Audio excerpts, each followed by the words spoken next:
We are finding out the hard way that the only thing more taxing than rapid growth is no growth at all. Especially true in the real estate market. Once very recently red hot, realtors are experiencing a slowdown not seen in years. Denver 7's Russell Haythorne with the strain they are experiencing and how the housing industry is getting by in the meantime.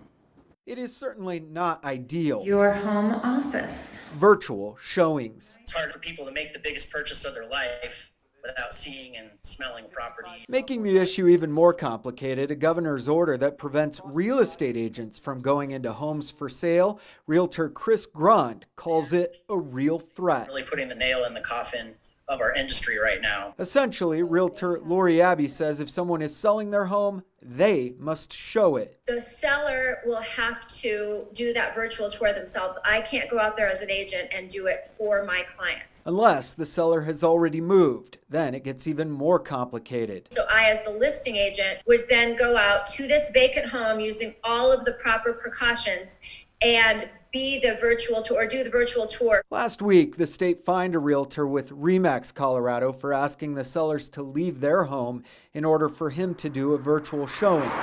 With so many gray areas, it's maddening to some. Part of all this mess is because we don't utilize common sense. Others, like Realtor Joy Dysart, say it's worth the temporary headache. We stay home, save a life.